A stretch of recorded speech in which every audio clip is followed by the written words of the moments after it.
بسم اللہ الرحمن الرحیم۔ آج کی ویڈیو ہے بوگن ویلا کی بیل پر۔ بوگن ویلا کی بیل آپ نے اکثر دیکھی ہوگی کہ اکثر گھروں میں پتے کم ہوتے ہیں اور پھول بہت زیادہ ہوتے ہیں، اور کبھی کبھی ایسا بھی مسئلہ بن جاتا ہے کہ بوگن ویلا کی بیل میں، جیسے اب میں دکھا رہی ہوں، پتے زیادہ ہیں اور پھول آپ کو صرف 2 جگہ یا کہیں کہیں ایک پھول نظر آ رہا ہے، اور لیکن آپ دیکھ سکتے ہیں کہ اس کنڈیشن میں اس بیل پر جو ہے پتے انتہا درجے کی ہیلدی ہیں، گرین پتے ہیں، لش گرین ویکسی لیوز ہوئی ہوئی ہیں، اور جناب پھول بیچارے کہیں کہیں نظر آ رہے ہیں۔ تو اب میں بتاتی ہوں کہ کیا ایسا ایشو ہے کہ جو پتے زیادہ اور پھول کم ہیں اس بیل پر۔ تو اس کی وجہ میں بتاتی ہوں۔ ایک تو لوکیشن اس کی ایسی ہے کہ لوکیشن بہترین ہے، لوکیشن صرف پتوں کے لیے، لیکن پھولوں کے لیے لوکیشن اس کی بہتر نہیں ہے۔ ہلکی سی دیوار کی شیڈ اگر اس پر آ جائے تو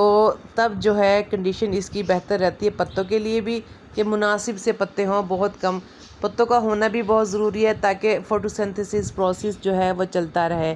اور نائٹروجن جو ہے وہ کم سے کم ملے، اس قسم کی لوکیشن ہو۔ لیکن یہ بالکل اوپن ایریا میں لگی ہوئی بیل ہے، اور جناب فل اس کو نائٹروجن بارشوں کی لگتی ہے، اور آج کل بارشوں کا موسم بھی جیسے رہا ہے مونسون کا، اور فل سن لائٹ اس کو ملتی رہی ہے، اور جناب ٹھنڈک بھی بنی رہی اس کے اوپر۔ اس وجہ سے اس کے اندر جو ہے پتوں کو بہترین طریقے سے نیوٹریشن ملتی رہی، فوٹوسنتھسس پروسیس اچھا سا چلتا رہا، اور پتے جناب ویکسی اور لش گرین ہو گئے، اور پھولوں کو بالکل بھی جو ہے اپنا آپ کو سروائیو کرنے کی یا پروڈکشن ہونے کی فلاور کی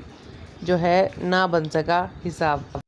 فلاورنگ والے پلانٹ میں ہمیشہ خیال رکھیں کہ جو نائٹروجن کی مقدار ہے وہ ہمیں کم کرنی پڑتی ہے۔ اب نائٹروجن کے کیا ریسورسز ہیں؟ کچھ کھادیں نائٹروجن پر مشتمل ہوتی ہیں، یا تو وہ کم دی جائیں، یا پھر بارش کا جو سورس ہوتا ہے، ایک مناسب مقدار میں پتوں پہ پانی ملنا ٹھیک ہے، لیکن روٹ والی ایریا میں ایک پانی کی بہت زیادہ مقدار جو ہے وہ کافی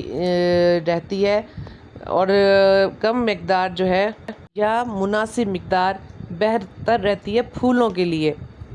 زیادہ پانی اگر بیس میں جائے گا، روٹس والی سائڈ پہ جائے گا، تو اس سے ہمارے پتے جو ہیں وہ بہترین رہیں گے، اور اگر کم پانی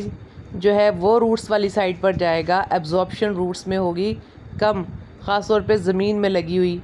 جو ہے بوگن ویلا کی جو بیل ہے وہ بہتر یہی رہتی ہے۔ اگر ہم اس کو بہت ہیلدی چاہ رہے ہیں، فل فلاورز چاہ رہے ہیں، تو زمین میں ہی بہتر رہتی ہے۔ پلانٹرز میں اس کی ایک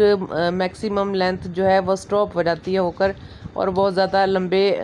جو ہے سٹیم تک بوگن ویلا نہیں جائے گی، اور میں نے بوگن ویلا کے ایسے بھی دیکھے ہیں جو درخت کی شکل اختیار کر لیتی ہیں۔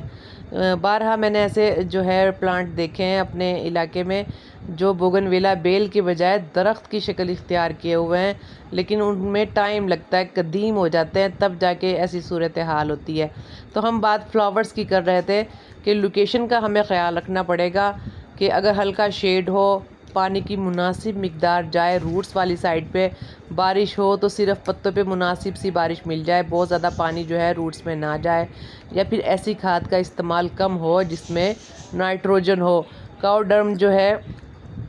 مینیور بھی کم سے کم جائے۔ اگر ہم زیادہ مقدار دیں گے گوبر کی کھاد کی تو وہ بھی فل آف نائٹروجن ہوتی ہے، اس سے بھی بوگن ویلا کے پتے لش گرین ہو جائیں گے اور پھولوں کی مقدار کم ہو جائے گی۔ یہ تمام باتیں یعنی کہ مین سورس جو ہے پتوں کو ہرا بھرا رکھنے کا جو ہے وہ نائٹروجن پہ ڈیپینڈ کرتا ہے، سورس آف نائٹروجن پہ جو کھاد سے اور گوبر کی کھاد سے اور بارش سے مل جاتا ہے۔ تو اس کی مقدار کو مناسب کر لینے کی صورت میں ہم جو ہے بوگن ویلا کے پھولوں پر اور پتوں پر اپنی مرضی سے جو ہے پروڈکشن لے سکتے ہیں۔ کچھ لوگوں کو پتوں کی لش گرین ہونا بہت بہتر لگتا ہے، اور کچھ لوگ بھرے ہوئے پھولوں کو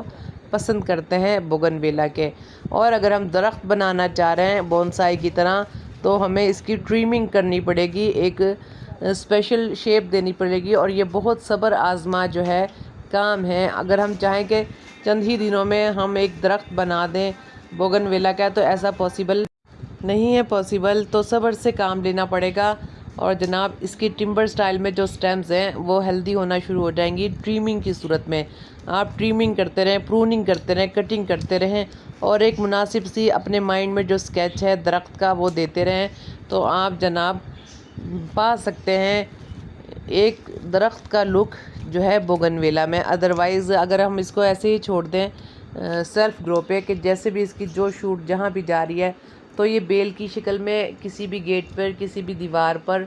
جو ہے مختلف جا بجا اس کی جو سٹیمز ہیں وہ بکھرتی چلی جائیں گی۔ ان کی ایک اپنی الگ خوبصورتی ہوتی ہے اور درخت کی ایک الگ خوبصورتی ہوتی ہے۔ درخت کے لیے کیا طریقہ اختیار کرنا چاہیے یہ بھی میں نے آپ کو بتا دیا ہے، اور جو بیل ہے وہ اس کے لیے جو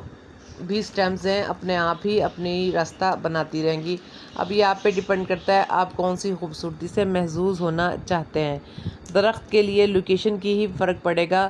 کہ درخت جتنے بھی میں نے دیکھے ہیں میری آبزرویشن میں رہے بوگن ویلا کے، ان پہ جناب اچھا خاصا شیڈ رہا ہے۔ کسی بھی